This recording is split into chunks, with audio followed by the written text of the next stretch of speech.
चलिए तो आगे बढ़ते हैं। स्ट्रक्चर ऑफ एटम में discovery of proton, electron, neutron हो गया था। उसके बाद कुछ बेसिक टर्म्स। अब हम देख रहे हैं atomic model. Atomic model by J Thomson. J Thomson का और रदरफोर्ड का बहुत बड़ा योगदान, बहुत बड़ा कंट्रीब्यूशन है एटम का स्ट्रक्चर बेसिक मॉडल एक्सप्लेन करने के लिए। लेकिन बाद में इसमें ड्रॉबैक्स थे बहुत सारे, तो फिर बोर्स मॉडल आया जो वाइडली वर्ल्ड वाइड बहुत ज्यादा एक्सेप्टेबल हुआ, लेकिन उसमें भी ड्रॉबैक थे।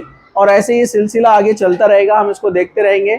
तो यहाँ पर ये दोनों ने बहुत अच्छा एक मॉडल बताया था, बेसिक लेवल पे समझने के लिए स्टूडेंट्स के लिए बहुत अच्छा था। ठीक है, ओके। तो इसमें क्या था कि उन्होंने ये कहा कि एक स्ट्रक्चर जो है एटम का इस तरह से है कि इसमें प्रोटॉन्स यूनिफॉर्मली क्या है, डिस्ट्रीब्यूटेड है, protons as well as electrons. ठीक है, ये इस तरह से कि प्रोटॉन्स ये प्लस पॉजिटिव वाले दिख रहे हैं आपको, और ये इलेक्ट्रॉन निगेटिव, ये यूनिफॉर्म इक्वली डिस्ट्रीब्यूट है, और they are distributed in such a way that electrostatic interaction is maintained. मतलब जो पॉजिटिव निगेटिव का बैलेंस है वो क्या था, मेंटेन था। इस तरह से उन्होंने उसको रिप्रेजेंट किया।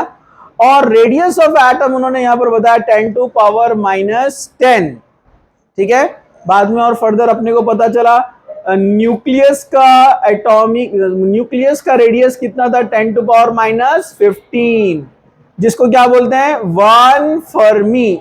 फर्मी नेम ऑफ साइंटिस्ट, ये साइंटिस्ट का नेम है फर्मी, उसने उसी पर दिया 10⁻⁻15। ये न्यूक्लियस का, जो न्यूक्लियस होता है ना, आगे पढ़ने वाले हम उसको, वो न्यूक्लियस का रेडियस है। और एटम का रेडियस कितना, 10⁻⁻10। उसको आप मीटर, उसको अगर आप एंगस्ट्रॉम में लेकर आएंगे तो 1 angstrom, 1 angstrom is equal to 10⁻⁻10 metre. Okay, तो ये था थॉमसन ने जो मॉडल यहां पर बताया, जिसको रेजिन पुडिंग मॉडल भी बोलते हैं। ठीक है, इसी तरह जो है यहाँ पर ये सिंपल रिप्रेजेंटेशन आपके सामने दिख रहा है आपको। ओके, इसको प्लम पुडिंग मॉडल भी बोलते हैं। प्लम, PLUM, प्लम, ये जस्ट लाइक एप्पल एक फ्रूट होता है जिसमें बीज जो है इक्वली डिस्ट्रीब्यूटेड होते हैं। ठीक है, तो इसको प्लम पुडिंग मॉडल बोलते हैं, या रेजिन पुडिंग मॉडल बोलते हैं, या वाटरमेलन, तरबूज कट करते हैं बीच में से, बीच में उसके बीज आपको कैसे नजर आते हैं, इक्वली डिस्ट्रीब्यूटेड। ठीक है, रैंडम रहते हैं, लेकिन ओवरऑल देखें तो ऐसा लगता है कि बहुत अच्छे से डिस्ट्रीब्यूट किए हुए। ठीक है, तो ये 3 तरीके से इसका जो है उन्होंने उसको नाम दिया थॉमसन ने। चलिए हम आगे बढ़ते हैं। तो यही पॉइंट है जो मैं आपको बोल रहा था, उसको हमको रिपीट करने की जरूरत नहीं है यहाँ पर। चलिए, उसके बाद जो है एक्सरे के ऊपर रॉन्टजिन का एक बहुत बड़ा वर्क है। रॉन्टजिन एक साइंटिस्ट है, मतलब रॉन्टजिन की एक अच्छी इंटरेस्टिंग स्टोरी है। रॉन्टजिन आप लोगों की तरह ही वो भी गया अपने ससुराल में, मतलब बच्चों को नानी के पास लेकर, दिवाली की छुट्टियों में गया था वो। रियल में समझेंगे नहीं तो आप, मैं ऐसे ही बोल रहा हूँ आपको। ठीक है, तो वो एक लॉन्ग जो है हॉलीडेज पर गया, और उसने क्या किया था, कुछ रेडियो एक्टिव सब्सटेंस थे जो उसने ड्रॉर में छोड़ दिया था। वो जब वापस आया तो उसने ऊपर वाला ड्रॉर निकाला तो उसमें फोटोग्राफिक प्लेट रखी हुई थी। उस फोटोग्राफिक प्लेट पे उसने देखा चाबी उतरी हुई है, की का पूरा एक्सरे बना हुआ है की। परेशान हो गया है, मैंने तो ड्रॉ नहीं किया है, कैसे आया इसके ऊपर। फिर सोचने के बाद उसको याद आया कि सेकेंड ड्रॉर में की रखी हुई है। फिर वो सोचने लगा, अब साइंटिस्ट है तो सोचते हैं ना, अपन रहते तो जान देना, हकालना, क्या करने का अपने को, आई होंगी कहीं से तो भी। उसने सोचा कि की ऊपर कैसे छप गई, तो उसको फिर याद आया थर्ड ड्रॉर में कुछ रेडियो एक्टिव सब्सटेंस रखे हुए हैं जिसमें से रेडिएशंस निकलते हैं। उस पर उसने रेडियो एक्टिव, मतलब अभी नहीं मालूम था उसको, यहां से उसने स्टडी स्टार्ट किया, उसको नोबेल प्राइज मिला इसके ऊपर, कि वो जो रेडिएशन नीचे से पास हो रहे थे उसमें से निकलते हैं अल्फा बीटा गैमा रेज।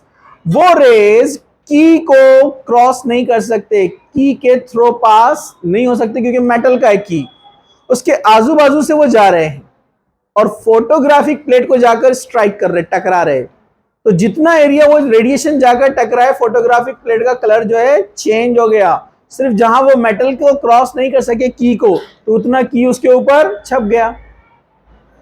पहला जो है ये डिस्कवरी था एक्सरे के बारे में, ये अल्फा बीटा गैमा रेस जो होती है। उस टाइम ये रेस को क्या नाम देना मालूम नहीं था, तो इसलिए नाम दे दिया एक्स रे, XYZ, वही नाम आज तक चलते आ रहा है। तो उस जमाने में एक बहुत बड़ी डिस्कवरी थी, लोग सब अपने अपने हड्डियों का एक्सरे निकालने लगे उस जमाने में। उन्होंने एक छोटा सा डिवाइस भी बना लिया, सब खड़े हो जा रहे हैं, कभी हाथ का निकाल रहा, कोई फेस का निकाल रहा। उस जमाने का किंग भी अपने हाथ के निकाल रहा, फेस के निकाल रहा है, उनको अच्छा लग रहा बहुत। बाद में पता चला इससे स्किन कैंसर होता है, सब खामोश हो गए थे।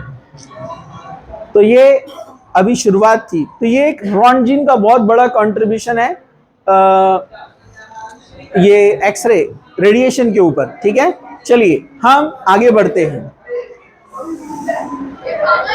तो रॉन्टजिन ने इसको एक्सरे नाम दिया हड्डियों का, क्योंकि हड्डियों में से क्या होते हैं, बीटा और गैमा रे पास हो सकते हैं, लेकिन अल्फा रे पास नहीं होता है। अल्फा रे पास नहीं होता है तो वो हड्डियों में यहीं रुक जाता है ना, ठीक है। और बाजू से जाते हैं अल्फा रेज, तो वो फोटोग्राफिक प्लेट पर डिजाइन बनाते जाते हैं, ठीक है। जितना एम्प्टी पोर्स, जहां भी छोटा सा भी क्रैक रहेगा आपके बोन में, तो वो उस फोटोग्राफिक प्लेट पे बता देता है कि यहाँ से पार्टिकल पास हुए, तो उतना डिजाइन बनते जाता है, ठीक है। ओके तो ये इलेक्ट्रोमैग्नेटिक को, सॉरी, वेवलेंथ जो इसका कितना था इलेक्ट्रोमैग्नेटिक रेडिएशन का, नियरली 0.1 नैनोमीटर। ये जो एक्सरे थी इसको इलेक्ट्रोमैग्नेटिक रेडिएशन कहा गया और इसका साइज था 0.1 नैनोमीटर। चलिए हम आगे बढ़ते हैं, बढ़ते चलिए। Radio activity and observation of Rutherford. अब यहां से हम आते हैं रदरफोर्ड की कहानी शुरू करते हैं। इसको स्टॉप कर दो।